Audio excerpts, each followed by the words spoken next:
Puji Tuhan. Renungan kita pada kesempatan hari ini berjudul Sebuah Motivasi.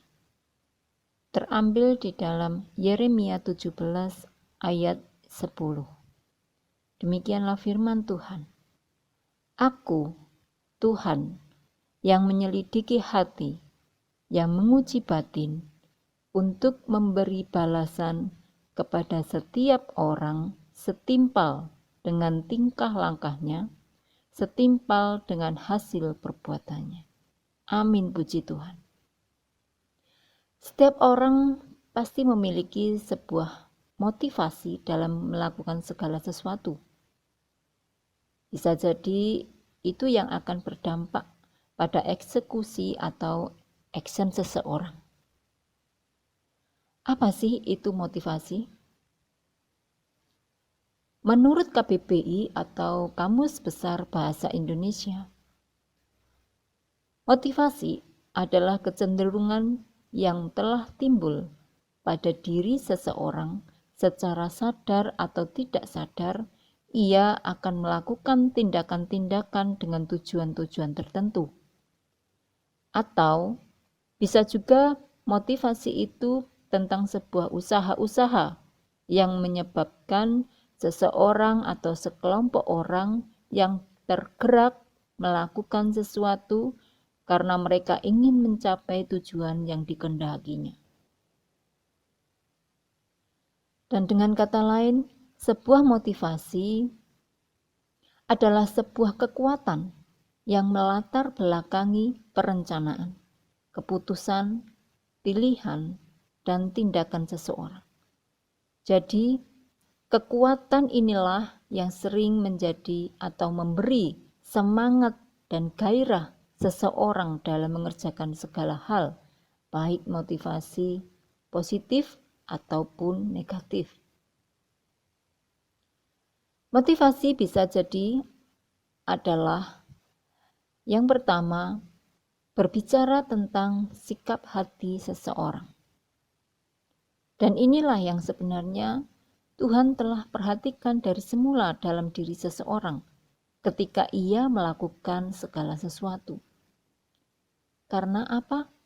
Karena ia atau karena Tuhan itu melihat hati dan bukan melihat apa yang tampak secara kasat mata seseorang.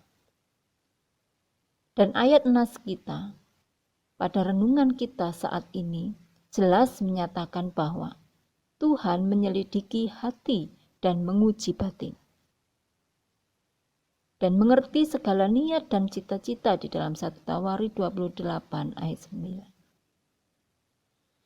Maka dari itu kita menjaga motivasi kita secara benar dalam mengerjakan apapun itu bentuknya, baik dalam hal pekerjaan, bahkan ketika relationship dengan sesama, dan amat terlebih dalam hal melayani Tuhan.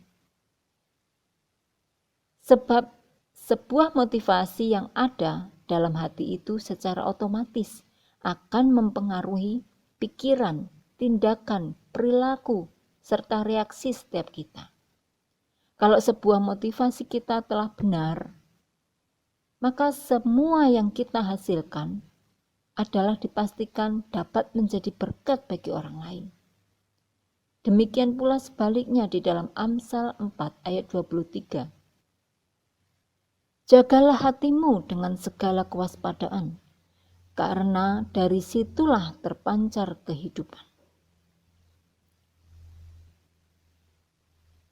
Motivasi bisa jadi yang kedua, stop menebak-nebak atau berkomentar, bahkan berasumsi tentang motivasi orang lain. Dikarenakan adalah kita tidak akan mudah untuk mengerti motivasi dalam diri seseorang. Sebab sebuah motivasi itu dapat dibalut atau disembunyikan secara rapi di balik sikap, perilaku, ataupun tindakan seseorang. Hingga detik ini, mungkin ada banyak orang yang memiliki motivasi tidak benar dalam membangun hubungan atau relasi dengan sesamanya. Mungkin juga karena adanya kepentingan tertentu atau modus terselubung yang mungkin bukan karena didasari ketulusan dan kemurnian hati. Bahkan tidak sedikit orang Kristen dan juga hamba-hamba Tuhan tanpa aktif melayani pekerjaan Tuhan karena alasan-alasan tertentu. Bisa jadi mungkin karena finansial, materi, mencari jodoh, atau agar supaya terkenal bahkan ingin mendapatkan pujian dan hormat dari sesamanya. Di dalam Galatia 5 ayat 26. Dan janganlah kita gila hormat, janganlah kita saling menantang dan saling mendengki. Haleluya. Kesimpulan renungan pada kesempatan hari ini. Di dalam Efesus 5 ayat 10-13. Demikianlah firman Tuhan. Dan ujilah apa yang berkenan kepada Tuhan. Janganlah turut mengambil bagian dalam perbuatan-perbuatan kegelapan yang tidak berbuahkan apa-apa. Tetapi sebaliknya, telanjangilah perbuatan-perbuatan itu. Sebab menyebutkan saja pun apa yang dibuat oleh mereka di tempat-tempat yang tersembunyi telah memalukan.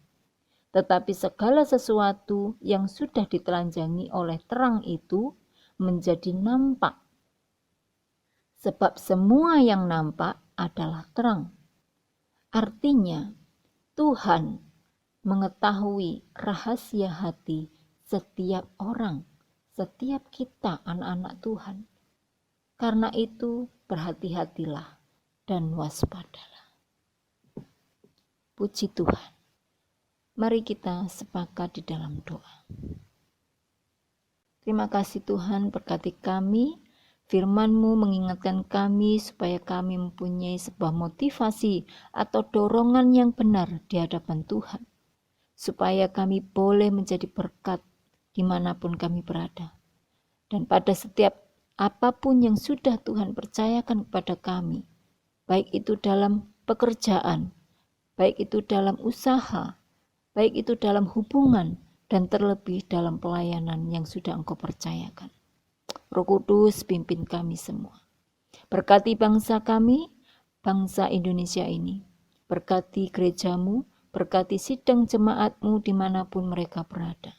Terima kasih Bapa, di dalam nama Tuhan Yesus Kristus, kami sudah mengucap syukur dan berdoa dan memberkati. Tuhan Yesus memberkati kita semua. Hatiku mengasihimu,